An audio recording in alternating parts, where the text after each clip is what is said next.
Hey cuties, welcome back to my channel Nanakutti. ఇక్కడ ఇదైతే Friday mini vlog.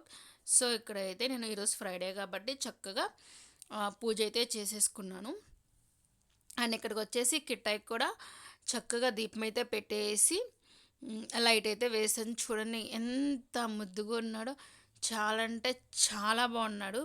And ఇక్కడికి వచ్చేసి తులసమ్మ వారికి కూడా చక్కగా పూజ చేసి ఇప్పుడైతే వంట అయితే స్టార్ట్ చేద్దాం. సో ఇక్కడైతే అల్లం వెల్లుల్లి పేస్ట్ అయితే దంచుకొని రోట్లోనే దంచుకుంటాను నేనైతే. సో అదైతే పక్కన పెట్టుకుని ఇప్పుడు మన ఛానల్ వచ్చేసి నాటుకోడి పులుసు ఎలా చేయాలో చూద్దాం. ఫస్ట్ ఆఫ్ ఆల్ స్టవ్ వెలిగించి బాండీ పెట్టుకుని 2 టేబుల్ స్పూన్స్ ఆఫ్ ఆయిల్ అయితే వేసుకోవాలి. సో ఒక్కసారి ఇట్లా నాటుకోడి పులుసు అయితే ట్రై చేయండి, సూపర్గా అంటే సూపర్గా ఉంటుంది. ఆల్రెడీ నేను ఇక్కడ ఏమేమి కావాలో రెడీ అయితే చేసుకున్నాను. అల్లం వెల్లుల్లి పేస్ట్, కరివేపాకు, 2 టమాటోస్, ఆనియన్స్ అండ్ చిల్లీ. ఈ చిల్లీ వచ్చేసి మా దాంట్లో అయితే పండినాయి అనమాట.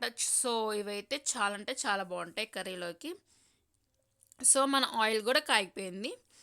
దీంట్లో ఫస్ట్ 3 మిర్చీస్ వేసుకుని నిలువుగా చీల్చుకుని, ఆ తర్వాత ఆనియన్స్ కూడా నిలువుగా చీల్చుకుని దావి బ్రౌన్ కలర్స్ వచ్చే వరకు మనం వేయించుకోవాలన్నమాట.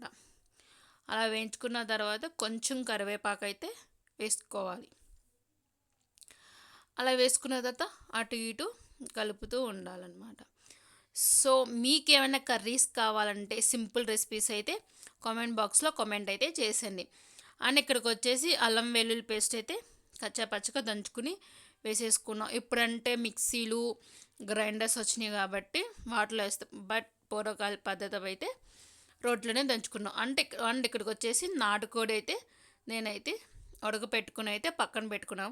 కన్ఫామ్గా అయితే నాటుకోడి అనేది ఉడకబెట్టుకుని పక్కన పెట్టుకోవాలి.